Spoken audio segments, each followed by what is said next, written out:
Welcome to Haunted London, a shadowy world of torment and fear, where dark shadows lurk around every corner, where lonely, dispossessed souls seek revenge for evil done to them in the past, and where evil monsters refuse to rest.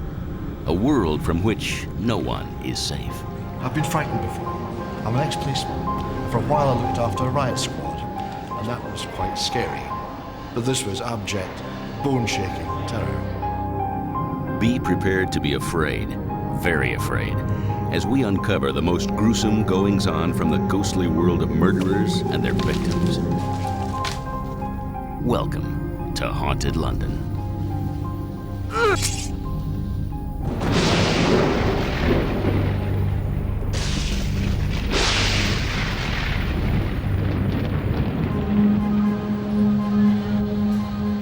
London's West End, a world-famous theater land at the very heart of the capital.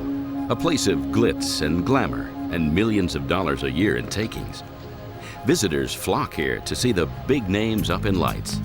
But not all the dramas played out here are advertised on the billboards. London's Theatreland is also the backdrop for tales of tragedy and terror. There are malevolent shadows lurking in the wings here. Shadows which the theaters would rather you didn't know about. And nowhere is this more evident than in one of the West End's oldest and most famous playhouses, the Theatre Royal in Drury Lane. It's one of London's most popular venues, with the living and with the dead. There have been so many first-hand encounters with the theater's company of thuggish ghosts that even hardened skeptics have been forced to acknowledge their existence. Well, I thought I was going mad. You know, I never believed in ghosts at all, and I really had to change my mind. I mean, we were definitely physically attacked, in fact. So it was really very strange indeed, and one must put it to some supernatural cause. I frankly was very skeptical about ghosts. I'd worked in theatres, heard stories, but never seen anything or experienced anything. That wasn't till I came to Drury Lane. Lift your gaze from the stage if you come to a performance here. You might spot one theatergoer who didn't pay for his ticket. 200 years ago, Joe Grimaldi was the talk of the town. His fame came from pantomime, for which he invented a new type of character, the innocent rogue, which has become the model for clowns ever since. To this day, clowns the world over are called Joeys in his honor. But behind the mask, Grimaldi was a sick and desperate man. Theater was his life, but it cost him his health as he grew increasingly crippled by his acrobatic exploits. William Briers is an expert on the history of the theater and its performers, particularly Joe Grimaldi.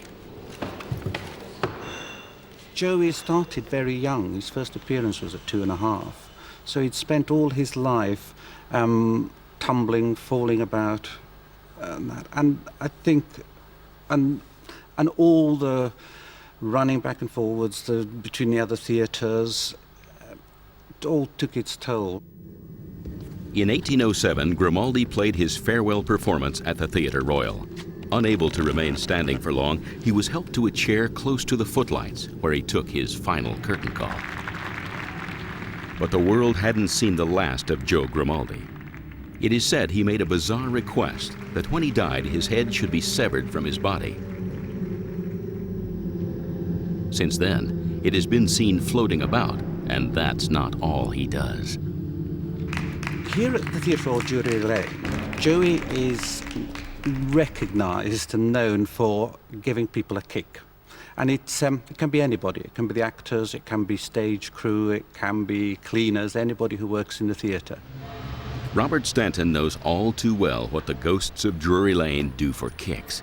As stage manager here in the 1950s and 60s, he and his friends had the bruises to prove it. Well, I was queuing the show one night, and suddenly the floorboards started to creak, which I thought was very strange.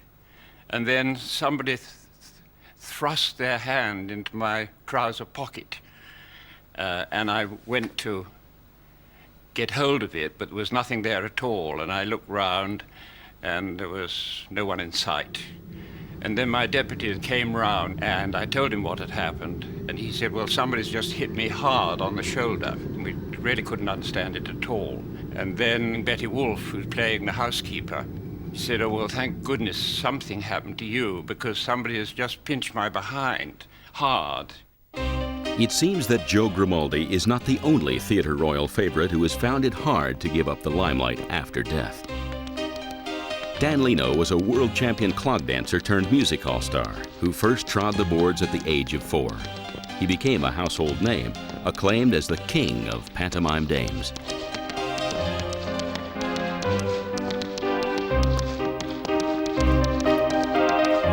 At the height of his fame, Dan Leno went mad. He died in 1904 at the age of 43, apparently before he was ready to take the final curtain.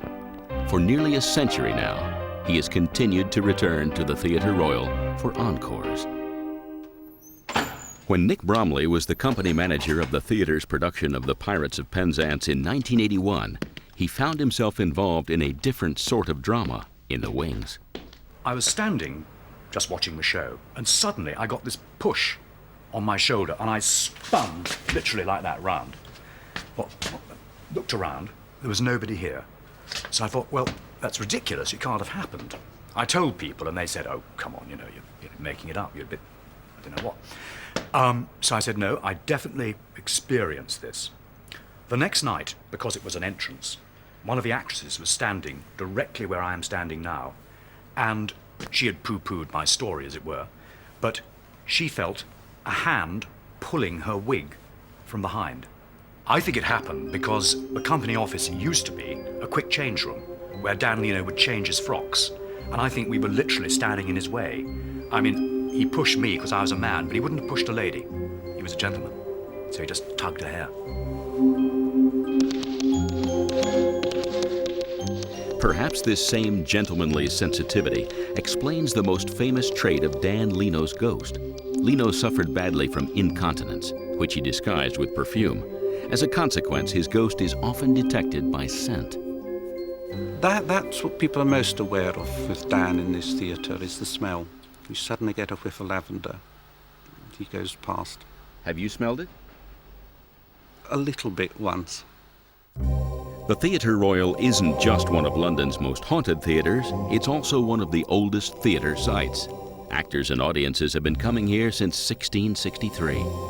The building's burned down so many times that eventually they invented the fire safety curtain here, and it's in the area behind that curtain, backstage, that a violent event led to another haunting.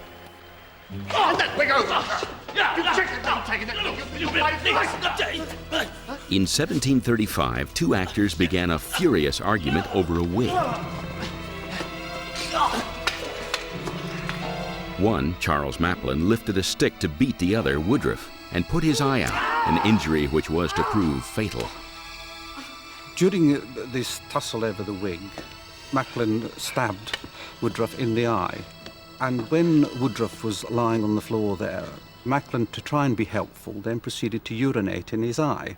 Whether that was to disinfect it or not, but he certainly thought he was being helpful. It didn't work. Woodruff died. But it is thought the gesture did help Macklin win an acquittal at the subsequent trial. Today, though, it seems Macklin's spirit can't leave the scene of his outburst. The ghost of Macklin is believed to be the ghost that haunts the front of the stalls here. It is a very active ghost, walks up and down, paces about. Macklin was a very physical actor. He was always on the go. He was a man with huge energy, and therefore it's generally assumed that this ghost is, because it is such a active ghost, that one is Macklin. It was while the current theatre was being built on the ruins of the old in the 1870s that workmen opened up a void behind the wall and made a find which has since been connected to the theatre's most famous ghost. Those who work at Drury Lane have been puzzling over the facts behind the discovery ever since. Workmen knocked through a wall and discovered in this area a skeleton with a Cromwellian dagger and some people say some pieces of grey fabric in the ribs. Now, interestingly enough, before that time, people had reported seeing a ghost, a man dressed in grey. The man in grey, the theatre's most frequently seen ghost, is Slim. young and dressed in a white ruffed shirt, gray riding cloak, and three-cornered hat of the 18th century. He wears riding boots and carries a sword. Now this is the upper circle entrance that they created, which is where all of the sightings of the man in grey have been made, as he walks along the back of the auditorium towards the side wall in the direction of the skeleton void area. Now we have no idea of how the skeleton is connected to the ghost. Was the ghost the killer or the victim? There's no way of knowing. All we know is that he passes from the auditorium and disappears through the wall where the skeleton was found. Now, as well as being seen walking across the back of the auditorium, the man in grey has been sighted sitting in this very seat watching rehearsals. And there is a story of one cleaner, quite new to the building, who reported a man in the exact same clothes as everyone else describes for the man in grey, sitting in this seat. Curiously, for a ghost with such terrible associations, the Grey Man's appearances are viewed as positive events. He appears in daylight, often during rehearsals, and only if the forthcoming run is going to be a success. And he can hardly be accused of shyness. In 1939, he appeared in front of half the cast of The Dancing Years. The Grey Man is really the biggest mystery, because we haven't got a clue as to who he is. When he appears in a riding cloak, he's got a tricorn hat on, whether he's a member of the audience, whether he's a patron, whether he's been a follower of one of the actresses. We really do not know. He is a mystery to us as to who he is, although he's the one that's seen most regularly. The dramas played out off stage in London's Theatreland have been as violent and mysterious as any of the nightly performances. Next time you buy a ticket, you might get more excitement than you planned. Right at the heart of Mayfair, one of London's most exclusive neighborhoods is Berkeley Square. The elegant homes have always been highly sought after by London's high society. All that is, apart from this house. For years, number 50 stood empty.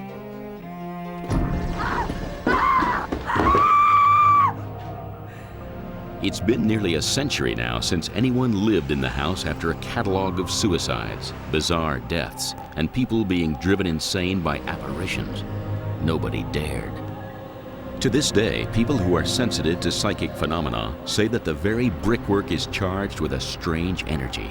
But according to Richard Jones, author of Walking Haunted London, the very horrors which gave this house its fearful reputation also made it a dangerous magnet for the curious and foolhardy. 100 or so years ago, the building had become something of a tourist attraction. In fact, Charles Harper in 1907 writes in his book Haunted Houses that the famous haunted house in Berkeley Square was long one of those things that no country cousin come up from the province to London on sightseeing bent ever willingly missed.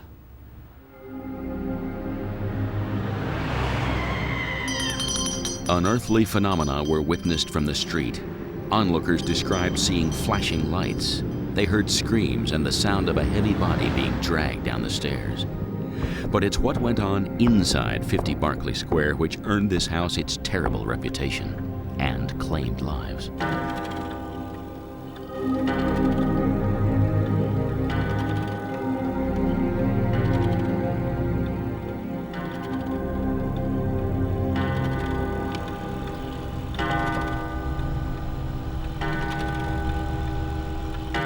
These days, the interior of the house belies its grisly past. It's hard to imagine a place more sedate and decorous. For the last 60 years, it's been an antiquarian bookshop. But there can be few stories on the shelves more bizarre than the tales surrounding these very rooms. There are several ghosts here, all of which are quite enigmatic.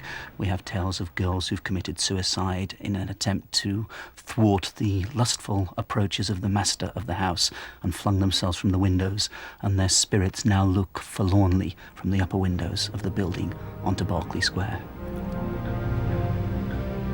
Fatal falls are woven into the history of the house and its hauntings. The earliest ghost is said to be that of the 5-year-old daughter of a servant who lived on the top floor. The girl plunged to her death down steep stairs. But the nature of the main ghost in the house is unclear, since no one seeing it has survived or remained sane long enough to describe what they saw. Some years after the death of the little girl, another maid was shown to her new room at the top of the house. Good night, Ben.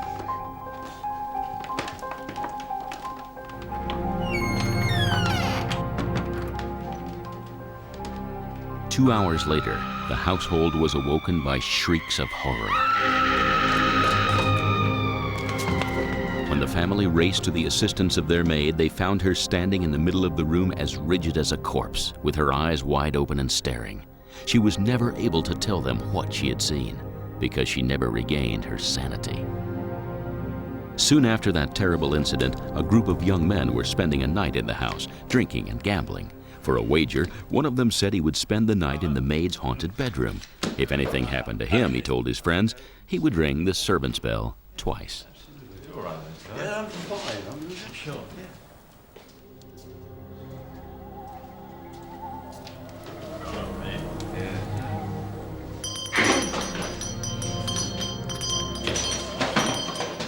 When his friends raced upstairs, they found him dead. His face was contorted with horror, and his open eyes were bulging from their sockets.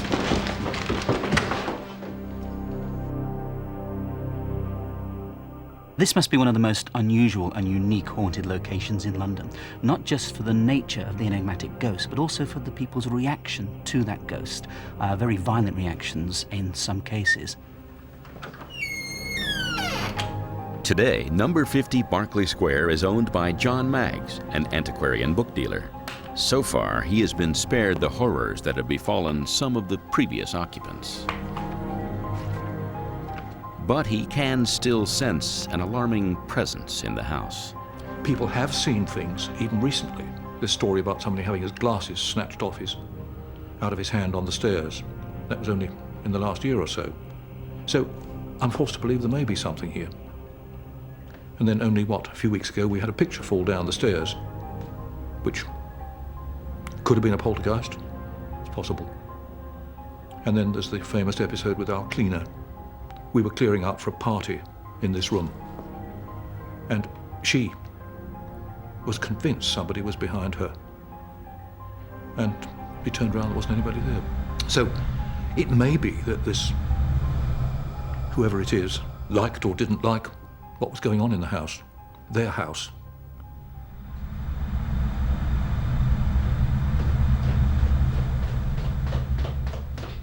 One recent event involved Julian Wilson, who also works here as a book dealer.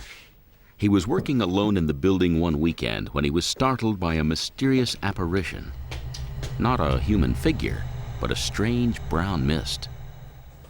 This is the room up here, which actually was where I actually had the sighting of this brown mist. And I was actually standing, or in fact sitting over here at this desk, actually working away on the computer screen. And then here I am typing away, looking at the screen, and I suddenly look up and there's a brown mist moving from right to left very, very quickly, and in a second, gone. But this is also the room, incidentally, where the maid was and where the chap who died of fright is meant to have been. And this is the sort of centre, the room, where all the sightings at number 50 have emanated from.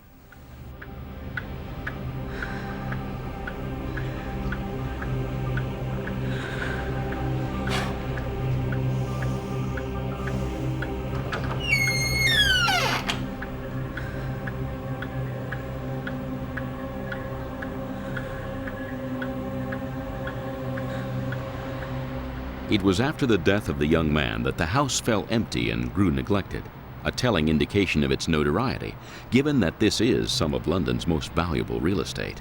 And it was while it was standing vacant that the next chapter in its terrible history unfolded.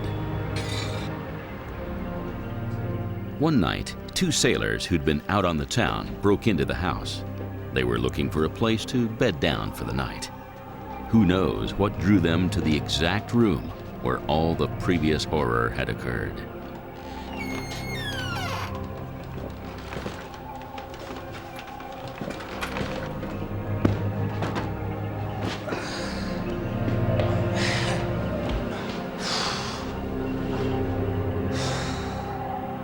the middle of the night, they were woken by the sound of heavy, determined footsteps coming up the stairs.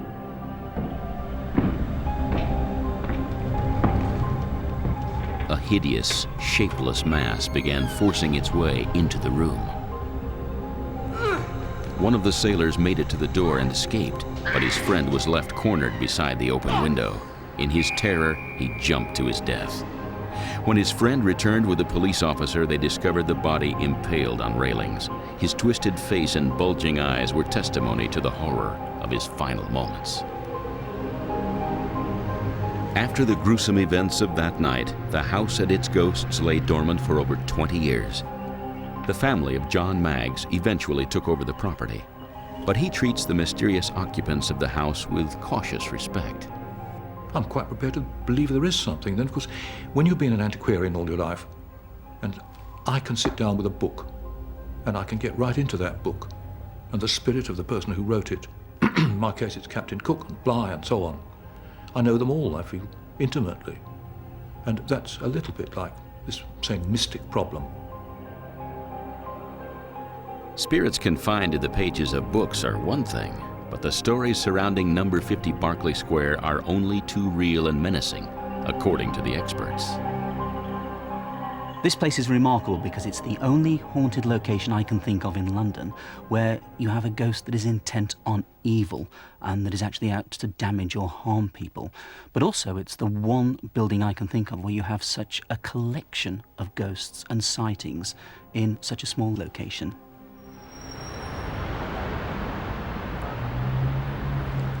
For the pinnacle of London's ghost society, take a trip down the River Thames to Hampton Court, the one-time home of the infamous King Henry VIII, who got through 6 wives in his 36-year reign. Many of their spirits still roam here. Hampton Court was built in opulent style in 1514 by Cardinal Wolsey. He lived there so lavishly his hospitality became the talk of Europe. But the master Wolsey served, the same King Henry VIII, was a violent and unreasonable man, a king desperate for an heir who was determined that nothing and no one would stand in his way. When Henry's marriage to Catherine of Aragon, wife number 1, failed to produce an heir, he demanded Wolsey secure him an annulment. Wolsey couldn't, and as he fell from grace, Henry forced him to surrender the palace, then charged him with treason anyway. But the embittered Wolsey still returns to his beloved Hampton Court, dressed in his religious robes, just one of many ghosts who owe their sad presence to the murderous King Henry. Roy Porter is an expert on the history and intrigues of the court. Henry was an extremely ruthless king. He was determined to have a male heir to the throne, and when his first wife failed to deliver that child, after 24 years of marriage, that marriage came to an end abruptly, with Henry breaking away from the Church of Rome to have that marriage annulled. He then married a further 5 times. 2 of those wives were executed. That was Anne Boleyn and Catherine Howard. Also, various members of the nobility found their way to the block during Henry's reign. They got in his way. The driving force behind Henry's career was his determination to find a male heir to succeed him. The turbulence of those times has sent ripples into the lives of today's inhabitants of the palace. The current director, Dennis McGuinness, believes he lives alongside the ghost of one of Henry's wives, or a member of their household. This was Catherine of Aragon's presence chamber. She was the first queen of Henry VIII way back in the 16th century, and this is where she met her official guests. And this is from where I saw an apparition, commonly described as a ghost, just in this doorway just here. A slight, female, diminutive figure raised in heavy blue material. And I followed it, it was so real, into the hallway here. I'd said to her, to the shape, something like, "Stop, come back, speak to me."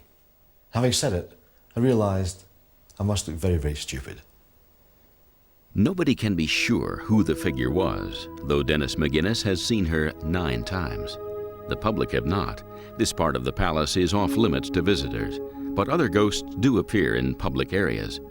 One of the best known is that of Jane Seymour, Henry's 3rd wife. The young queen seemed to have answered all Henry's prayers when she gave birth to a son. The child was passed into the care of a nurse, Sybil Penn, because his mother had suffered complications during the birth. The queen never recovered, She developed a fever, and 12 days later, she was dead. Ever since then, on the day the young prince was born, a figure in white, her head bent in sadness, has been seen wandering through the palace. This is the Silver Stick staircase I'm standing in front of, and this is a modern version of the original Tudor staircase, which would have run up to Jane Seymour's apartments. And it's been alleged that a spectral figure in white carrying a lit taper has been seen on the staircase behind me. And indeed, it has been alleged that some members of staff who have seen this figure have been so frightened by its appearance that they've resigned shortly afterwards. The young Prince Edward remained in the care of Nurse Penn until his death at the age of 15. Sybil Penn herself later died of smallpox and was buried across the river. But Nurse Penn's eternal rest was cut short after 300 years. Well, in the 19th century, stories started to appear of this lady in grey haunting the palace, and it was thought that this lady was Sybil Penn. These stories started after the church when she was buried. Hampton Church was struck by lightning. The church was rebuilt, her grave was disturbed, and it was after her bones were disturbed that her spectre came back to haunt the palace. The old nurse doesn't seem to be such a caring figure now. In one manifestation, her ghost was seen with the daughter of Princess Frederica of Hanover. Shortly afterwards, the child died. Henry married his fifth wife, the pretty and vivacious Catherine Howard, when she was still in her teens. He called her his rose without a thorn. He was besotted with her, but she was still in love with a much younger man, her childhood sweetheart, Tom Culpeper. As the affair intensified, the couple began to take risks. Culpeper would sneak into the palace for secret assignations. Their attempts to keep their affair secret failed. Servants became aware of what was going on and began to gossip. Eventually, the story of the affair got back to King Henry.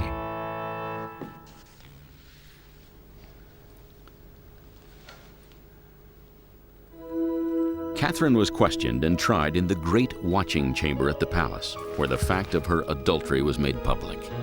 Culpeper was taken straight to the Tower of London, where he was executed, and his severed head was displayed on Tower Bridge. Catherine was imprisoned in her chambers. As she awaited her own certain death, it's said she escaped from her room and fled down the corridor leading to the royal chapel, where Henry was at prayer. She pounded at the door, but the king stayed silent, and guards dragged her back to her prison. Shortly afterwards, Catherine too was sent to the Tower of London to be beheaded. But as she laid her beautiful young head on the block, she seemed to have found peace. She said to have smiled and to have uttered the words, "I die a queen, but I would rather die the simple wife of Tom Culpeper."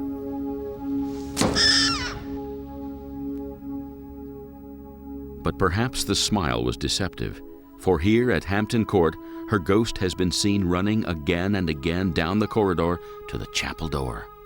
So famous have the sightings of Catherine become that the corridor has now been named the Haunted Gallery. But some believe the story has its origins in a very unsupernatural dispute over accommodation at the palace. Well, the stories associated with Catherine Howard and the Haunted Gallery didn't start until the 19th century, until the 1870s, when two residents of Grace and Favour who were living in that part of the palace were campaigning to be moved to another part of Hampton Court. And coincidentally, they noticed that their part of the palace was haunted by a figure, a shrieking figure, running along the gallery towards the Chapel Royal. But the palace director, Dennis McGuinness, is far from sure the stories can be dismissed. And here we are in Chapel Cloister, just outside the Chapel Royal, and just beneath the famous and infamous Haunted Gallery, where reputedly Catherine Howard's ghost is seen at various times. An experience some time ago, just in this spot, about 10:30 in the evening. When I came past here, I was filled with a sense of inordinate terror, absolute bone-shaking terror. Nothing to explain it, nothing to be seen, nothing to be felt, apart from this horrendous terror. Made no sense of it. Sometime later, I was interviewed by a parapsychologist who, amongst other questions, asked me if anyone had ever gone to the deaths from the Chapel Royal. And of course, Catherine Howard had pleaded for her life and been banished. And this lady said, well, yes, I reckon you walked into the entity of Catherine Howard. Recently, the royal family permitted Dr. Richard Wiseman, an expert in ghostly phenomena, to explore a scientific basis for the sightings. We asked people to walk through the haunted gallery to mark on a floor plan where they experienced something unusual, such as a sudden drop in temperature or feeling sick. What we found was about half of the people had an unusual experience, about a fifth of those thought they were due to ghosts. We set up equipment in the areas that they identified for us, and we found out that yes, indeed, there were odd environmental factors there. There were sudden drops in temperature, and there were some areas here that have extremely unusual thermal patterns. But the ghosts of King Henry VIII's wives don't just populate Hampton Court. One of them has been sighted at London's most famous and infamous fortress, the Tower of London, whose bloody history of torture and execution has left a rich legacy of tormented ghosts and horrible hauntings. The Tower of London is up next. The Tower of London, steeped in blood, history, and ghosts. For centuries, the great, the good, and the traitorous were sent here to be executed if they incurred the wrath of the King or Queen of England. As the visitors who flock to the tower during the day take their leave, this place is left to its memories and its ghosts.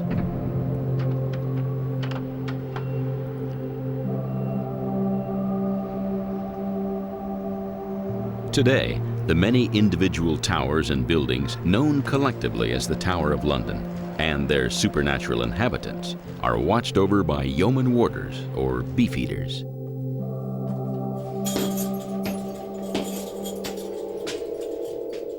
The most frequently seen ghost is that of the ill-fated Queen Anne Boleyn, wife number 2 of King Henry VIII. She was a lady-in-waiting at court when she caught the eye of the lascivious Henry. They were married, but Anne failed to provide the king with a son, a male heir. And she had many enemies at court. They spread rumors about her affairs, witchcraft, and traitorous behavior. She was arrested and taken to the Tower. As she awaited execution, she sent a message to Henry begging her head to be cut off with a sword rather than an axe, because an axe often took more than one stroke to sever a head.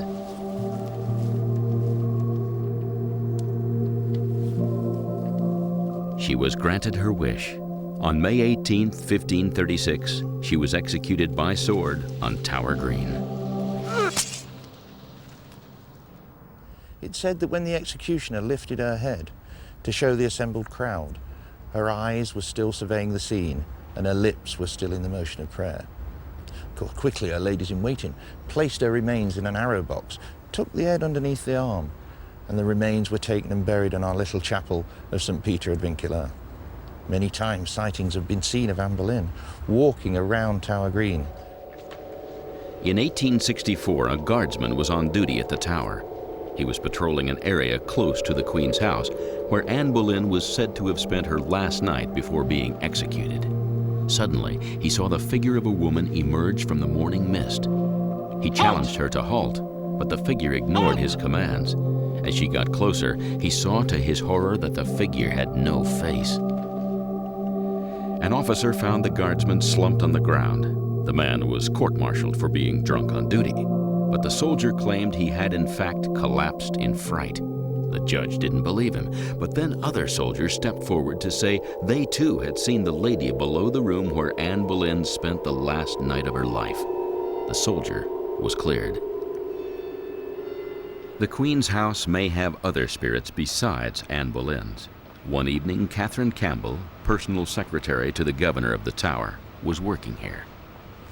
I was coming up the main staircase of Queen's House, which is here, and I was on the second floor. I was going up to write invitations for a VIP reception, and halfway up the stairs, on an overhanging white wall, I suddenly saw the image of a lady with a white ruffle collar and reddish hair. It looked to me a little bit like a portrait because it was from the waist up. I blinked and it had gone. It was very quick. Then I went on up into the room where I was heading for, and I got a very odd shiver up my spine. And to me, it seemed as if I think I've seen a ghost. Heart of London, amidst some of the city's most comfortable and genteel streets, Hampstead Heath is a square mile of wilderness which has changed little for centuries, where some who held a reign of terror in life continue to strike fear after death. The village beside Hampstead Heath has long been the haunt of some of London's wealthiest citizens, frequented by literary greats like Dickens and Byron. But as the area became fashionable and affluent in the 1700s, the lowlife who robbed and murdered the rich were attracted too. The undercurrent of crime and death has continued into modern times. Ruth Ellis, the last woman to be hanged in Britain, killed her lover here, and the pub where it happened still bears the scars of her bullets. On the Heath, there are suicides in the ponds. In the 70s, a man crucified himself to death. The picturesque villages surrounding the Heath are haunted by this past. There are streets lined with houses, squares all with their own ghostly tales, and particularly you find haunted pubs, the most famous of which is the Gatehouse. The Gatehouse is probably the oldest pub in Highgate and could date back as far as the 1300s. A century ago, frequented by novelists and poets, it was renowned for its shilling ordinaries, vast lunches. Today it's known for more sinister reasons. The upper story, once a courtroom, was recently converted into a theater. The theater owners soon discovered the drama wouldn't be confined to the stage. Well, when we moved in, we'd heard about the ghost, and our very first experience of it was when we cleared the room entirely down there of all the junk that was there, and one thing was left, and that was this table, and we left it down there in the middle of the room. And we came back one morning, and suddenly it was under the window, and we thought, oh, maybe we didn't leave it there. It happened a couple of days later. The table had moved the next day when we came back, and we thought, well, maybe somebody's playing a prank on us, but the pub manager swore blind that he hadn't moved the table. So we thought, right, three of us sat round, we put the table under the window, and we knew it was there. We weren't imagining it. We came in the next morning and the table had moved again. And this is a big table. I mean, it's sort of 6-8 foot long here, and it was sat right in the middle of the room. There were more strange happenings in the pub below. Sounds of bottling up from the cellar when there was no one there, and a landlord who resigned after what he felt was a supernatural attack. From way back in the 60s, there was a manager here. And the story was at the time that this manager came up here to turn the lights on for a function that was happening and was attacked by something. Now, this happened apparently 2 or 3 times, and eventually this manager had to go to the Whittington Hospital down the road and sort of went in and told them that he'd suffered by being attacked by a ghost, and of course they didn't believe him. Anyway, this happened 2 or 3 times, and eventually he asked the brewery for a transfer to another pub. I know that one day I'm going to see it. I just got a feeling. But those who study ghosts know it's on the Heath itself that the sense of strangeness is at its strongest. Well, Hampstead Heath even today can be dark, it can be shadowy, and it's very easy to mistake maybe someone moving amongst the trees, or maybe even a shadow cast from the trees, for something far more sinister.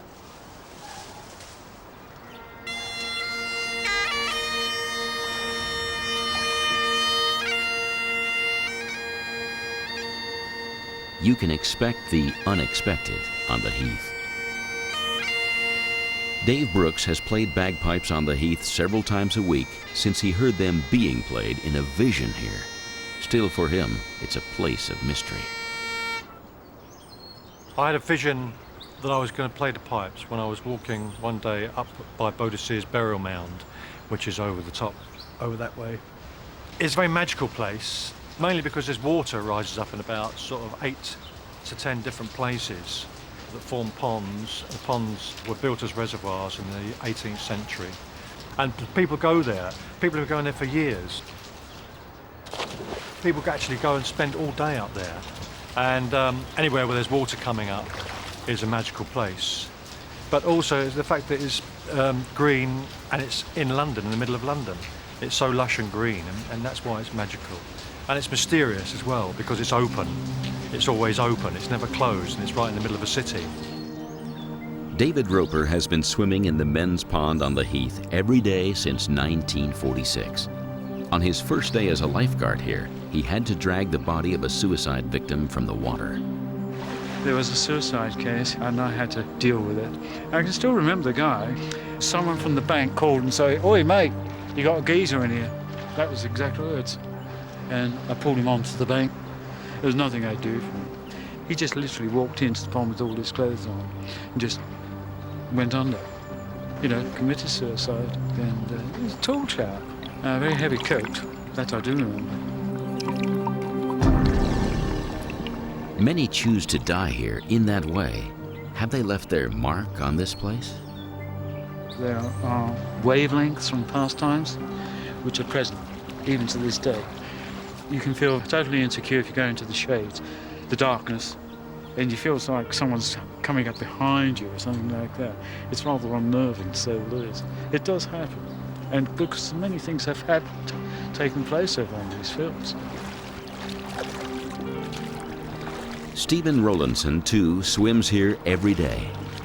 Once come across the heath late at night, you know, in the middle of the night, and it's been absolutely dark, completely quiet.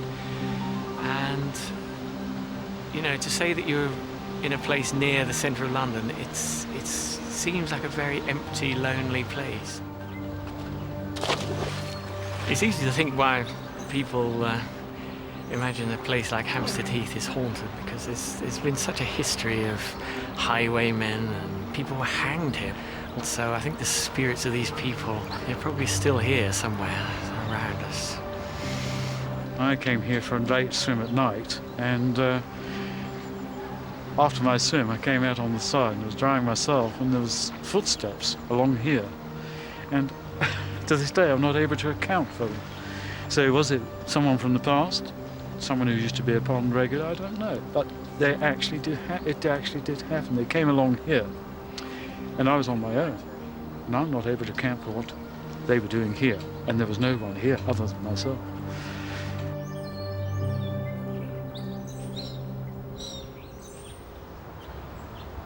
But perhaps the most fearsome ghosts date from a time when the Heath was at its most troubled.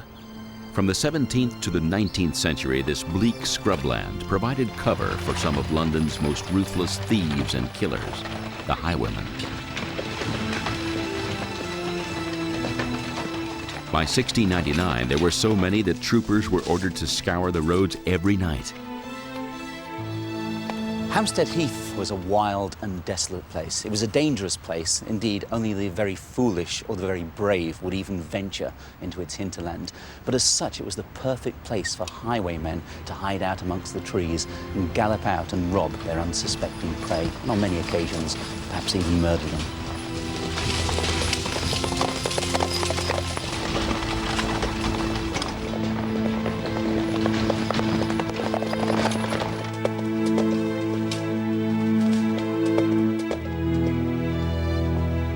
This was the first stop for travelers on their way out of London and the last stop for those coming in. To journey this road was to run the gauntlet. Highwaymen would lurk around the inns and toll house for intelligence about those who would be passing through. Most famous of all, Dick Turpin, a man who in reality was nothing like the legend which built up around him. The legendary Dick Turpin, of course, was a 19th century creation from the writer Harrison Ainsworth. The factual Dick Turpin was a complete psychopath, a very ugly person, the sort of person who would turn on anybody and was wanted to torture people, shoot people dead, all in order to get his own way.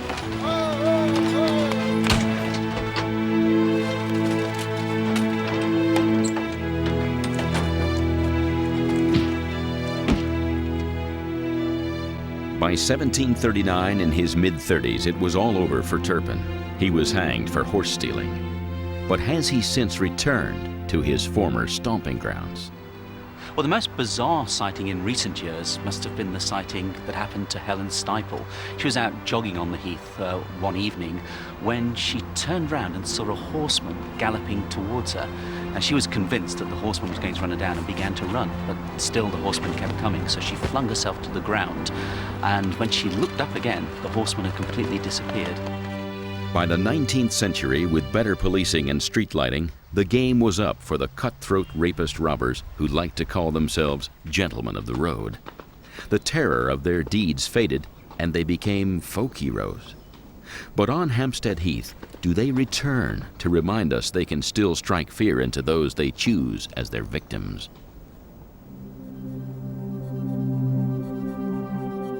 London is a city where the past has never quite accepted it must give way to the present. The spirits who suffered then suffer now. If you visit this most haunted city on earth, don't let them draw you into their world.